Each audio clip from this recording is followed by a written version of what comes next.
Hello everyone. तो आज हम डिस्कस करेंगे इंग्लिश प्रैक्टिस सीरीज का क्लास नंबर 14। इससे पहले हम 13 क्लास कर चुके हैं। सभी एग्जाम के लिए इंपॉर्टेंट है, चाहे आप एसएससी स्टेनो की प्रिपरेशन कर रहे हो या DT+P या एनवीएस या फिर एफएसआई वाला एग्जाम जो आपका पोस्टपोन हो चुका है आगे, ठीक है। और नेक्स्ट टाइम भी आपका आएगा इस 2022 में भी ESIC वाला एग्जाम, सभी एग्जाम के लिए। इसके अलावा CHSL MTS जहाँ पे भी आपका इंग्लिश वाला सेक्शन आता है, सभी के लिए बहुत ज़्यादा इंपॉर्टेंट रहता है। यहाँ पे आपको क्या करना है, हर एक क्वेश्चन को पहले कोशिश करना खुद से करने की, जो पीडीएफ आपको दिया जाता है।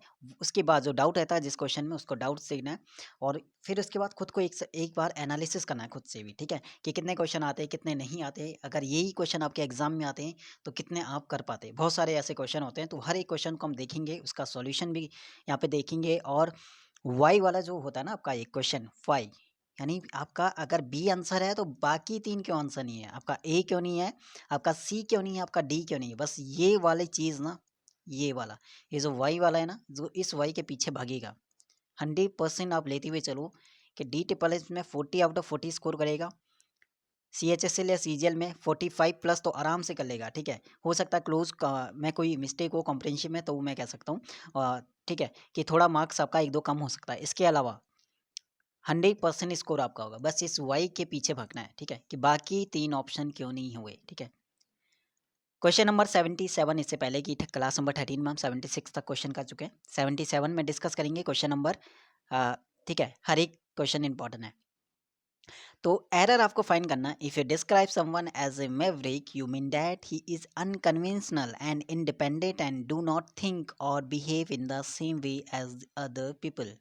कौन से वाले पार्ट में यहाँ पे mistake? If you describe someone as a maverick, ठीक है, you mean that he is unconventional and independent and do not do, यानी हमारा है कौन सा वर्ब, प्लूरल वर्ब। लेकिन वो बात किसकी कर रहा है, वो बात कर रहा है कि ही की बात कर रहा है, तो इसके हिसाब से तो वर्ब आएगा ना सिंगुलर। तो यहाँ पे डू नहीं आएगा, यहाँ पे डज आएगा। तो ही and does not think or behave in the same वे, तो यहाँ पे डू नॉट नहीं आएगा, यहाँ पे डज नॉट आएगा। तो कौन से वाले पार्ट में था? सी वाले पार्ट में मिस्टेक आपका था। क्वेश्चन नंबर आपका है 78, आपको बताना है fill in the blank, the thing she hated most about school was dash up early. क्या आएगा? वॉज तो हमारा क्या है, एक वर्ब है। आपका गेट आपकी V1 फॉर्म है, गॉट आपका V2 फॉर्म है, ठीक है। और गेट्स भी आपका सिंगुलर फॉर्म है। क्या आप बताओ कि वर्ब के बाद बाकी तीन इनके चांसेस हैं आने के? नहीं, कि ऑलरेडी यहाँ पे वॉज आ चुका है। तो क्या आ सकता है आपका? गेटिंग आ सकता है। गेटिंग ये ज़िरन फॉर्म है और एक नाउन की तरह आप यूज़ कर सकते हो। तो यहाँ पे गेटिंग हमारे पास एक ऑप्शन है। बाकी देखो, गेट नहीं आएगा, गेट्स नहीं आएगा, ना ही गॉट आएगा। ऑलरेडी यहाँ पे वॉज हम ला चुके हैं। ऑक्सिलरी वर्ब के बाद हमें यहाँ पे चाहिए ऑब्जेक्ट, और ऑब्जेक्ट काम करेगा कौन? गेटिंग। तो गेटिंग यानी ऑप्शन नंबर डी राइट है। 79, ए लार्ज इम्प्रेसिव हाउस, उसे क्या कहते हैं? एक बहुत ही बड़ा घर है, और इम्प्रेसिव ऐसा है कि वाह क्या घर है, ऐसी वाली फीलिंग वाला घर को कहते हैं मेंशन। तो मेंशन ऑप्शन नंबर 1 राइट है। बाकी कैबिन होता है एक छोटे से कमरे को कैबिन कहते हैं, ठीक है। बस यही मिल जाए वही बहुत है ना, कैबिन। फोर्ट कहते हैं किला, या फिर किला कह सकते हैं, या फिर जहाँ पे आर्मी रहते हैं, जहाँ पे सेना के दल, सेना की टुकड़ी रहती है, ट्रुप्स, ठीक है। फोर्ट किला। शेक क्या होता है? शेक शेक होता है, आप शेक को एक टाइप से, इसका अगर एग्जैक्ट मीनिंग अगर आप देखें ना, तो इसको हम झोपड़ी में लेते हैं, झोपड़ी यानी हट के लिए यूज कर सकते हैं। Question number 80, fill in the blanks बताना, the short black dress dash her slenderness. Slender होती है एकदम थिन पर्सन के लिए, थिन यानी पतली। तो जो शॉर्ट उसका ब्लैक ड्रेस है, उससे वो कैसे लग रही है? पतली लग रही है। तो उसको वो कैसा, मतलब कैसा वो लुक दे रहा है, वो चीज़ है ना। इंक्रीज होता है जब कोई चीज़ अमाउंट होती है या फिर साइज में कोई चीज़ बढ़ रहा है, तो उसके लिए इंक्रीज यूज करते हैं। डेबिलेटेड क्या होता है? डेबिलेटेड होता है कि किसी एक टाइप से कमजोर करना, एकदम कमजोर करना, वीक कर देना, है ना। टू मेक समथिंग या समवन वीक। इनफिल्ट्रेट का मतलब क्या होता है? इनफिल्ट्रेटेड मतलब होता है चुराना। इनफिल्ट्रेटेड का आप मीनिंग कह सकते हो कि एक हिसाब से सीक्रेट तरीके से कोई चीज़ करते हैं ना, तो उसके लिए आप सीक्रेटली इसका वर्ड, इसका सिनो कह सकते हो सीक्रेटली। यहाँ पे सीक्रेटली नहीं आना है। जो शॉर्ट ब्लैक ड्रेस है, accelerated accentuated her slenderness. Accentuated का मतलब क्या था? इसका मतलब होता है कि noticeable, to make something more noticeable, उससे वो बहुत ज़्यादा नोटिसेबल वो लग रही है, या फिर ऐसा जो उसका स्लेंडरनेस है ना, उससे वो बहुत ज़्यादा पतली लग रही है, या फिर एक यहाँ पे स्लेंडरनेस यहाँ पे गुड सेंस में लेना, इसे नेगेटिव में मत लेना कि शॉर्ट ब्लैक ड्रेस अगर किसी ने पहनी है, क्यों पहना होगा? ताकि वो ठीक लगे, अच्छा दिखे। तो उसके लिए यहाँ पे एसेंचुएटेड राइट वर्ड है, ठीक है। किसी को मोर नोटिस टू थिंक, अगर एग्जैक्ट मीनिंग की अगर बात करें तो उसको बोल सकते हैं to make think more noticeable. बिल्कुल आप इसका मीनिंग यहाँ पे नोट कर सकते हो, क्या? नोटिसेबल, ठीक है ना? नोटिसेबल, NOTICEABLE, ठीक है। इधर लिख लेता हूँ इसको, NITICEABLE, नोटिसेबल। चारों पता है ना क्यों है? इंक्रीज करेंगे जब कोई अमाउंट बढ़े या कोई, हाँ, एक था साइज में बढ़ना।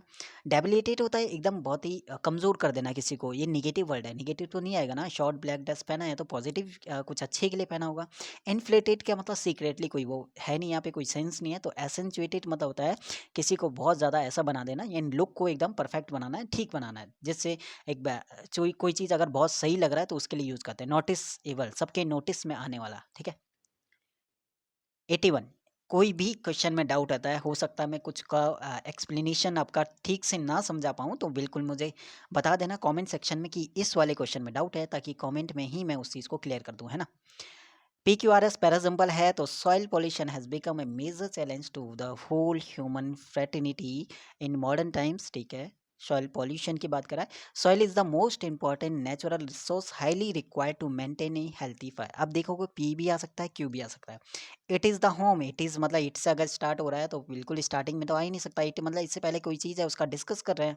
हाउएवर फिर भी मतलब क्या चीज़, इससे पहले कुछ ना कुछ होगा तभी तो वो हाउएवर यूज़ करा है, तो इसका मतलब आर और एस तो स्टार्टिंग में नहीं आएगा।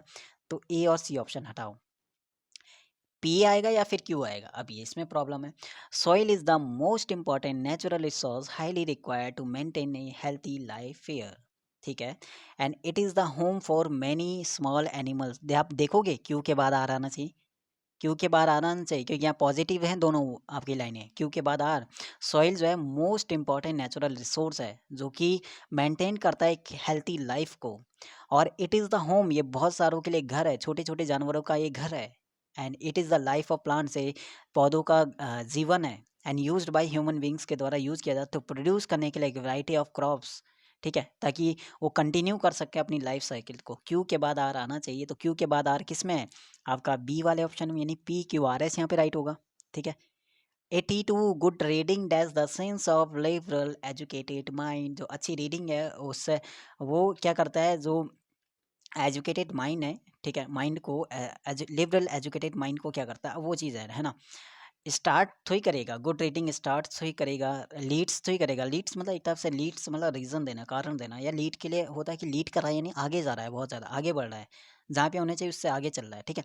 तो स्टार्ट नहीं करेगा, लीड्स नहीं करेगा। बिलीफ तो विश्वास के लिए यूज़ कर रहा है, यहाँ पे कोई विश्वास नहीं कर रहा। गुड रीडिंग रिफ्लेक्ट करेगा किसी चीज़ को दर्शाने के लिए, ठीक है, तो हम रिफ्लेक्ट्स यूज़ करेंगे। बाकी अगर मीनिंग की बात करें और रिफ्लेक्ट का अगर एग्जैक्ट मीनिंग की बात करें तो एक्सप्रेस करने के लिए भी यूज़ करते हो आप। टू शो करना, एक्सप्रेस करना, या फिर एक साइन है किसी चीज़ का तो उसके लिए यूज़ करते हैं रिफ्लेक्ट। तो यहाँ पे वो शो कर रहा है कि जो गुड रीडिंग है उससे क्या, वो क्या है, the sense of liberal educated mind, ठीक है। तो इस चीज़ को शो कर रहा है या एक टाइप से वो एक्सप्रेस कर रहा है, ठीक है। तो सी ऑप्शन राइट है, 82 का सी ऑप्शन है ना। क्वेश्चन नंबर है 80, आपका 83। A person who can endure pain or hardship without showing his feeling or complaining. एक ऐसा पर्सन जो अपने दर्द को सहन करता है बिना किसी को शो के, बिना अपनी फीलिंग को बताए हुए अपने दर्द को जो सहन करता है, ठीक है, उस पर्सन को क्या कहते हैं, ठीक है, ताकि दूसरों को पता भी नहीं चले। और ये आप आज के टाइम पे सभी आप कह सकते हो, जो भी प्रिपरेशन कर रहा है, कंपटीशन की तैयारी कर रहा है, हर किसी के लिए वर्ड मैं कहता हूँ कि ये वर्ड आपका होना चाहिए, स्टॉइक बोलते हैं, STOIC, ठीक है। एग्नोस्टिक होता है नास्तिक, जो विश्वास नहीं करता है ईश्वर में। अशेटिक होता है सन्यासी, ठीक है। एंड पेडेंट होता है विद्वान, पंडित के लिए यूज करते हैं। बी ऑप्शन राइट है। 84 है my friends and to me has your father return from Kolkata. Indirect indirect बताएं तो हैज़ आपका चेंज हो जाता है किस में, हेड में। हैज़ या हैव चेंज होता है हेड में, इतना पता है ना। प्रेजेंट का परफेक्ट है, अगर उसका इनडायरेक्ट बनाओगे तो पास्ट का परफेक्ट में चेंज होता है। तो देखो हेड कहाँ पे है, हेड कहाँ पे है, तो सेड टू तो पहली बार टोल्ड में चेंज होगा। फर्स्ट वाले में हैज़ लिखा है तो फर्स्ट वाले को हटाओ, गलत है। सेकंड वाले में हैड है, ठीक है हो सकता है। थर्ड वाले में my friend told me that his father. अब अच्छा यहाँ पे यूआर भी है, यूआर यानी सेकंड पर्सन, यानी सेकंड पर्सन से का जो है चेंज होगा मी के अकॉर्डिंग। तो यूआर किसके अकॉर्डिंग चेंज होगा, मी, तो मी के अकॉर्डिंग तो वो किस में चेंज होगा, माई में, ठीक है ना। माई में चेंज होगा ना कि हिज में चेंज होगा। तो यहाँ पे ये भी गलत हो गया थर्ड वाला। फोर्थ वाला inquiry me if, inquired me if my his father नहीं माई फादर, ठीक है। तो यहाँ पे बी ऑप्शन राइट है, ठीक है। बी ऑप्शन राइट है। और हैड, देखो डी तो वैसे भी नहीं होगा क्योंकि हैव का हैव लिखा है, इसलिए डी नहीं होगा, सी नहीं होगा, ए नहीं होगा। तो बाकी तीन का रीजन मैंने बता दिया क्यों गलत हैं और सेकंड वाला क्यों सही है। नेक्स्ट आपका है क्वेश्चन नंबर 85, ठीक है। 85 में आपको बताना है द एक्यूज्ड इज, जो आरोपी है, इज एक्विट यानी बरी हुआ on the ground that of incomplete evidence presented before the central administrative tribunal during the trial. तो बरी हुआ क्योंकि वहाँ पे जो एविडेंस थे, सबूत थे, वो पूरे नहीं थे जो पेश किए गए थे किसके, सेंट्रल एडमिनिस्ट्रेटिव ट्राइब्यूनल के सामने, ठीक है, ड्यूरिंग द ट्रायल के दौरान। तो आप देखोगे ना इज है, इसके बाद पहली बात तो ये बताओ, या तो वी थ्री फॉर्म होगा अगर ये पैसिव में है, नहीं तो आईएनजी फॉर्म आना चाहिए। आईएनजी तो कहीं पे भी नहीं है, वी थ्री फॉर्म मतलब ये पैसिव में है, ठीक, एक्टिव में नहीं पैसिव में है। तो एक्विटेड होना चाहिए, वी वन फॉर्म तो कभी नहीं आएगा, तो नो इम्प्रूवमेंट हटाओ यहाँ से, एक्विटेड होना चाहिए। अब एक्विटेड थर्ड वाला भी हटाओ, फर्स्ट या सेकंड में से। अब ऑन द ग्राउंड्स होगा या फिर ऑन द ग्राउंडिंग होता है, ऑन है, प्रीपोजिशन है, प्लस आपका क्या आना चाहिए आगे, नाउन आए या प्रोनाउन आए। आपका नाउन फॉर्म चाहिए तो ऑन द ग्राउंड्स, ठीक है, ऑन द ग्राउंडिंग नहीं आएगा। अब ग्राउंड और ग्राउंडिंग में क्या अंतर है, जो यहाँ पे जो ग्राउंड्स है ना, ग्राउंड इसका मीनिंग है कि एक ऐसा रीजन, एक अच्छे रीजन के लिए यूज करते हैं, a true, a good, a true reason for doing something, किसी चीज को करने के लिए एक बढ़िया रीजन, एक अच्छा रीजन उसके लिए यूज करते हैं ग्राउंड्स, ठीक है। अगर एस लगा हुआ है ग्राउंड, ये जमीन नहीं है, यहाँ पे इसका मीनिंग अलग है, ठीक है। अ ट्रू रीजन, इसका मीनिंग नोट करना, a true reason for saying something, okay, ये इसका मीनिंग हो जाएगा, ठीक है। तो यहाँ पे ऑन द ग्राउंड्स आएगा और ग्राउंडिंग नहीं आएगा यहाँ पे, है ना, ग्राउंडिंग तो वैसे ही गलत हो जाएगा। जिनन, ठीक है, ग्राउंडिंग तो वैसे ही मीनिंग नहीं देता है ना। चलो, तो यहाँ पे क्लियर है, प्रीपोजिशन प्लस नाउन फॉर्म चाहिए था। 86 क्वेश्चन नंबर है, 86 यहाँ पे क्वेश्चन नंबर है 86।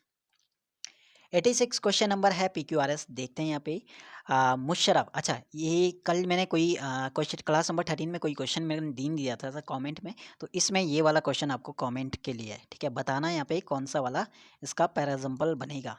तो पूरे को अच्छे से पढ़ना, किस टाइप से करना है ये मैंने बता दिया कल, क्लास नंबर 13 में भी बताया था मैंने, 14 में भी बताया था। क्या ट्रिक होती है, ट्रिक क्या होता है, वही तरीका है करने का। पैराजम्पल करना है तो सबसे पहले फर्स्ट वाला ऑप्शन ढूंढना है कि फर्स्ट ऑप्शन क्या है इसका। फर्स्ट मिल गया तो सेकंड ऑप्शन ढूंढो, सेकंड ऑप्शन क्या है, सेकंड मिल गया। अगर फर्स्ट और फर्स्ट नहीं मिला तो कोई ऐसा ऑप्शन देखो जो दोनों एक साथ आ जाएंगे, जैसे PQ एक साथ आना चाहिए, QR एस एक साथ आना चाहिए, तो ये चीज़ से है ना। 87 में आपको इम्प्रूवमेंट पार्ट बताना है, the doctor has made an initial diagnosis but there will be an addition examination by specialist. Examination, examination अगर TION लगा हुआ है, एग्जामिनेशन ये हमारा है क्या, नाउन फॉर्म में, नाउन फॉर्म है, नाउन को मॉडिफाई करता है एडजेक्टिव, एडजेक्टिव। एडिशन भी नाउन है, एग्जामिनेशन भी नाउन है, क्या दो नाउन एक साथ आएंगे, नहीं, यहाँ पे आना चाहिए था क्या, एडजेक्टिव फॉर्म। तो एडिशन का एग्जेक्टिव फॉर्म होता है एडिशनल, ठीक है, एन एडिशनल एग्जामिनेशन होना था। तो ऑप्शन नंबर बी में आप देखोगे ना, ठीक है। और बाई स्पेशलिस्ट के द्वारा जो कराया गया, तो बाई स्पेशलिस्ट तो आना चाहिए था, एन एडिशनल एग्जामिनेशन बाई, तो थर्ड ऑप्शन राइट है इसका, ठीक है। सी वाला ऑप्शन इसका राइट हो जाएगा 87 का।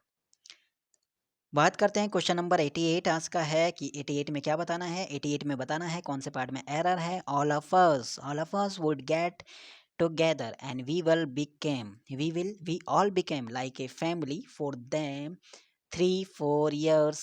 ओके, आपने पढ़ा है कि सिंस बताता है पॉइंट ऑफ टाइम के लिए, जैसे आपका 1990 से 2021 से, तो पॉइंट ऑफ टाइम को बताएगा। 4 आपका बताता है पीरियड ऑफ टाइम के लिए, ठीक है, पीरियड ऑफ टाइम को बताएगा 4, तो यहाँ पे पीरियड ऑफ टाइम में बिल्कुल सही है, 3-4 ईयर्स, ठीक है। ऑल ऑफ अस, हम सभी जो है विल टुगेदर, एक साथ ठीक है हम रहे थे, एंड वी ऑल बिकम, ठीक है हम बन चुके हैं, लाइक ए फैमिली, एक फैमिली बन चुके हैं हम, ठीक है, क्योंकि हम एक साथ रहते हैं तो कल एक फैमिली हम बन चुके हैं 3-4 सालों से। तो यहाँ पे ठीक है यहाँ पे, लेकिन आप देखोगे ना क्या मिस्टेक यहाँ पे निकालना है वो चीज़ देखो, विल गेट टुगेदर, ठीक है, फैमिली फॉर देम 3-4 आवर्स, कोई मिस्टेक लग रहा है? अच्छा बाकी 2 ऑप्शन भी देख लेते हैं इसका, थर्ड और फोर्थ ऑप्शन भी देख लेते हैं, शायद कुछ मिल जाए। थर्ड वाला ऑप्शन है कि all we all become like a, अच्छा यहाँ पे एरर है या नहीं है 89 वाले में? तो मिस्टेक यहाँ पे ठीक है, कोई गलती तो मुझे नहीं लग रहा है, बताना ज़रा कोई गलती यहाँ पे लग रहा है तो 88 वाले में। अच्छा यहाँ पे एक चीज़ आपने नोटिस करा है यहाँ पे 88 में कुछ मिस्टेक तो आपका शायद हो सही से आप देखो, यहाँ पे मिस्टेक है नहीं है यहाँ पे, है ना? अब देखते हैं यहाँ पे, थोड़ा सा जूम कर लेता हूँ उसे, है ना? यहाँ पे देखते हैं, एक चीज़ यहाँ पे देखो, मिस्टेक है आपका सेकंड में। क्या मिस्टेक है देखो, ऑल ऑफ अस, ठीक है, would get together, okay, we all become like a family for them, कितनी छोटी सी मिस्टेक है, फॉर देम, देम हमारा ऑब्जेक्ट है, ऑब्जेक्टिव केस है, ऑब्जेक्टिव केस है तो आगे कोई ज़रूरत नहीं है इसकी, फॉर देम नहीं आएगा, फॉर देम यहाँ पे ऑब्जेक्टिव केस नहीं आएगा, यहाँ पे हमारा डिमॉन्स्ट्रेटिव यूज़ करना चाहिए था, फॉर देम की जगह बिल्कुल आप यूज़ करो फॉर दोज, उन 3-4 सालों से, ठीक है, उन 3-4 सालों से सभी साथ रहते तो एक फैमिली वो बन चुके हैं उन 3-4 सालों से, तो यहाँ पे दोज यूज़ करना है, देम नहीं, ठीक है, देम नहीं, दोज यूज़ करना है, डिमॉन्स्ट्रेटिव प्रोनाउन इसे कहते हैं, डिमॉन्स्ट्रेटिव प्रोनाउन, ठीक है, तो यहाँ पे आएगा हमारा क्या चीज़, दोज यूज़ होगा, है ना, PRONOUN, ओके। तो यहाँ पे छोटी सी मिस्टेक थी लेकिन ढूंढना पड़ रहा है ना, तो यहाँ पे देम गलत है, ठीक है, देम गलत है, देम की जगह यूज़ करो दोज, ओके, राइट हो जाएगा। अगला क्वेश्चन देखते हैं, ठीक था, बढ़िया था। अगला वाला देखो, अगला वाला यहाँ पे हो जाएगा, क्वेश्चन नंबर आपका है अगला, ये रहा, ओके, ये आपका है क्वेश्चन नंबर 89। क्वेश्चन नंबर 89 देखो, move by the defence lawyer that's the jury acquitted the suspect, moved by the defence lawyers, defence जो लॉयर था उसकी क्या चीज़ से, एलोक्वेंस से, एलोक्वेंस क्या होता है, प्रभावशाली तरीके से बोलना, मतलब वो इतना प्रभावशाली तरीके से बोला कि ज्यूरी ने क्या करा, सस्पेक्ट था उसे बरी कर दिया, है ना, एलोक्वेंस मतलब इस प्रभावशाली तरीके से बोलना। अच्छा बाकी क्या, सोबरनेस होता है शालीनता, शालीनता, कोहिरेंस और कंपल्शन, कोहिरेंस मतलब होता है फोर्सफुली किसी से कोई काम कराना, ये होता है कोहिरेंस, फोर्सफुली किसी से कोई काम कराना, सोबरनेस होता है शालीनता, एकदम पोलाइट वे में, ठीक है, पोलाइटली आप बोल सकते हो इसके लिए। कंपल्सन क्या होता है, कंपल्सन, ये थोड़ा वर्ड है जो थोड़ा अलग है, नोट कर, एक और इम्पॉर्टेंट चीज़ की नोट करते हुए चलना कि कोई चीज़ है ना, कंपल्सन भी फोर्सफुली होता है, ठीक है, तो इसको कंपल्सन को आप फोर्सफुली यूज़ कर सकते हो, फोर्स से यानी बलपूर्वक किसी से कोई काम कराना, और कोहिरेंस का भी आप फोर्सफुली यूज़ करो, नहीं तो कोहिरेंस को आप इसको एक बार ठीक है, कोहिरेंस को आप बोल सकते हो कंसिस्टेंट रहता है जो किसी काम में, ठीक है, इसको कंसिस्टेंट करना है ना, इसका मीनिंग हो जाएगा कंसिस्टेंटली किसी काम को करना, ठीक है, या लॉजिकल तरीके से, लॉजिकल, ठीक है, लॉजिकल तरीके से या कंसिस्टेंट जो है। सॉबरनेस होता है शालीनता, पोलाइटली, एलोकेंस होता है बोलने में बहुत ज़्यादा प्रभावशाली होता है, और कंपल्सन मतलब फोर्सफुली कोई काम किसी से करवाना। क्वेश्चन नंबर 90 आज का है कि our earth is surrounded by PQRS, देखो without this blanket of protection, पहले हम फर्स्ट वाला देखो, आवर अर्थ P आ सकता है, इट प्रोवाइड, इट से स्टार्ट होगा तो नहीं आएगा, सो इट इज, इट से स्टार्ट हुआ नहीं आया, विदाउट दिस ब्लैंकेट यानी इससे पहले किसी ने बात करी होगी तो इसका मतलब P पहले पे आएगा, बस यही चीज़ तो देखना था, P किस में है, PQSR यही ऑप्शन होगा, शॉर्ट में करने का यही तरीका है पैसा जंबल को, तो 90 का फर्स्ट वाला हो जाएगा राइट वाला, ठीक है, बढ़िया था यहाँ पे क्वेश्चन। अगला देखो 91, 91 क्वेश्चन यहाँ पे है कि बिफोर ए स्कंक, अच्छा क्वेश्चन है, ठीक है, squeals an unpleasant spray from the glands under its tail. It will stamp its feet and hiss a warning. अब मीनिंग यहाँ पे देखो, स्क्वेल का मतलब क्या होता है, स्क्वेंट्स का मतलब क्या होता है, स्कर्ट्स का मतलब क्या होता है, और स्टिंक्स का मतलब यहाँ पे क्या होता है। ठीक है, तो चारों, सबसे पहले अगर बात करते हैं तो स्क्वेल का मतलब क्या होता है, जो यहाँ पे दिया हुआ है, इसका मतलब होता है हाई पिच्ड साउंड, बहुत ही ज़्यादा तीव्रता वाली जो साउंड होती है, ठीक है, उसके लिए यूज़ करते हैं हाई पिच्ड साउंड। तो लॉन्ग भी कह सकते हो, ठीक है, लॉन्ग हाई पिच साउंड। अब दूसरा वर्ड है स्क्वेंट, का मतलब क्या होता है, फर्स्ट वाले का मीनिंग, इसका मतलब क्या होता है, ये भी एक वर्ड है। इसका मतलब होता है एकदम ना क्लोज आईज, अगर आंखों को बंद कर दोगे तो सीक्रेटली कोई चीज़ देखने के लिए, बंद करते हैं ना, सीक्रेटली कोई चीज़ अगर आपको देखना है तो आंख बंद करते हैं, ठीक है, सीक्रेटली। अब इसमें हो सकता है एक आंख, जैसे आराम से एक आंख बंद करके ऐसे देख लेते हैं ना, तो उसके लिए यूज़ करते हैं स्क्वेंट्स। अब तीसरा ऑप्शन है कि स्कल्ट का मतलब क्या होता है। अच्छा, एक और है स्टिंक, सेकंड वाला ऑप्शन, स्टिंक का मतलब क्या होता है, ये भी एक वर्ड है। ये अनप्लेजेंट स्मेल के लिए यूज करते हैं, अनप्लेजेंट स्मेल। अब थर्ड वाला ऑप्शन है कि स्कल्ट का मतलब क्या होता है, इसका मतलब होता है कि एक, to be rejected, okay, to be rejected from a small opening in a thin. एक वो होता है ना कि स्प्रे, देखो इसको मीनिंग, अगर मीनिंग को ध्यान मत दो, इसमें देखो स्कर्ट का मतलब, इसका मतलब होता है कि जैसे आपका स्प्रे है ना, स्प्रे करने के लिए ऐसे छोटे छोटे डॉट होते हैं, डॉट स्प्रे करते हैं तो यहाँ से जो आता है आपकी बूंदें छोटी छोटी, तो उसके लिए यूज़ करते हैं स्कर्ट। तो यहाँ पे जो अनप्लेजेंट स्प्रे है ना, तो उसको उसने क्या किया, स्क्वेल्थ नहीं करा, उसको उसने स्कर्ट्स किया, तो स्कर्ट्स किया। तो स्कर्ट मतलब होता है स्प्रे करते हैं, स्प्रे। तो स्प्रे क्या होता है, तो छोटी छोटी जो आपका रहता है ना यहाँ पे चीज़, तो उससे आपका स्प्रे होता है, तो उस टाइप से आपका रहता है वो, ठीक है। एक बार नहीं समझ में आता है तो एक बार देख लेना इसको, है ना, मीनिंग देख लेना स्कर्ट्स का। बाकी सभी के मीनिंग आपको यही है। स्क्वेंट मतलब चोरी चुप के देखना, एक आंख बंद करके ऐसे देखते हैं तो स्क्वेंट। स्टिंक का मतलब होता है कि एक ऐसी अनप्लेजेंट स्मेल के लिए यूज़ करते हैं। एंड जो स्क्विल्स है ना, उसका मतलब होता है कि एक साउंड के लिए यूज़ करते हैं, जो हाई पिच साउंड होती है उसके लिए यूज़ करते हैं। तो थर्ड ऑप्शन इसका राइट था। अच्छा, ए रेमेडी फॉर ऑल डिसीज, सभी इलाजों के लिए, सभी दवा से बोलते हैं ना, सभी का ये रामबाण इलाज है। रामबाण मतलब सभी के लिए रामबाण इलाज। तो रामबाण को इंग्लिश में क्या कहते हैं, पैनेसिया यूज़ करते हैं। एंटीबायोटिक जहाँ पे होता है कि आपके जो बैक्टीरिया होते हैं उसका नाश करने वाला बॉडी में, ठीक है, आपकी बॉडी में जो भी बैक्टीरिया रहते हैं उनके लिए, ठीक है, हार्मफुल बैक्टीरिया यूज़ करते हैं। एंटीडोट होता है जो जहर को काटने वाला होता है, जहर के लिए, ठीक है। ये आपका, और पेटेंट, पेटेंट क्या होता है, पेटेंट होता है ना, पेटेंट लॉ, एक रूल्स होता है, कानून होता है, ठीक है, पेटेंट लॉ यूज़ करते हैं, ठीक है। तो ए रेमेडी फॉर ऑल डिसीज, सभी इलाजों का, सभी के लिए जो सभी रोगों का नाशक पेनाशिया यूज़ करते हैं। 91 का फर्स्ट वाला ऑप्शन। 93 देखो, have you submitted the weekly status report and presentation in the online portal. Have you submitted, अब आपको पता है कि ये एक्टिव पैसिव है, तो हैव या हैज़ चेंज हो जाता है हैज़ या हैव बीन में, यानी बीन हमारा लग जाएगा। बीन देखो किस में लगा है, फर्स्ट वाले में बीन लगा हुआ है, ठीक है। थर्ड वाले में आर तो आ गया, गलत हो गया। सेकंड वाले में हैड आ गया तो इसलिए गलत हो गया। और फर्स्ट और फोर्थ में देखो, have the weekly status report and presentations been submitted होना चाहिए था। बीन के बाद V3 फॉर्म होता है ना पैसिव में, सबमिटेड नहीं लिखा है, तो इसलिए ऑप्शन नंबर 1 ठीक है। तो बाकी चार क्यों गलत है ये भी हमने देख लिया। क्वेश्चन नंबर 94 देखो, the telephone kept ringing but no one attends the keep on. Keep on का मतलब कंटिन्यू कोई चीज़ चल रहा है, तो कंटिन्यू टेलीफोन क्या था, बज रहा था तो किसी ने उसे अटेंड नहीं किया, तो कीप ऑन यूज़ करेंगे, ठीक है, कीप ऑन, कीप ऑन। कि बाकी तीन तो वैसे नहीं है, कीप ऑफ तो बिल्कुल ही बंद हो जाएगा, ऑफ ओ डबल है। कीप अप आएगा तो कीप अप का मतलब होता है किसी को जारी रखना, कोई चीज़ जारी रखना, कोई काम आप करने ना उसे कंटिन्यू रखना, तो उसके लिए यूज़ करते हैं कीप अप विद। तो बाकी कीप ऑन, कोई रिंगिंग टेलीफोन है तो कीप ऑन मतलब होता है कंटिन्यू बज रहा है लगातार। अब बात करते हैं, क्वेश्चन नंबर आपका रहेगा कौन सा, 95। अच्छा, डेफेंस का मतलब क्या होता है, डेफेंस का मतलब एक टाइप से रिजेक्ट कर देना कोई चीज़, है ना, रिजेक्ट कर देना। रिजेक्ट कर देना एक टाइप से उसे, ठीक है, रिजेक्ट कर देना, तो उसके लिए यूज़ करना डिफाई, डेफी, DEFI, इसके लिए, इससे वो तो वर्ड बना है डेफियंस।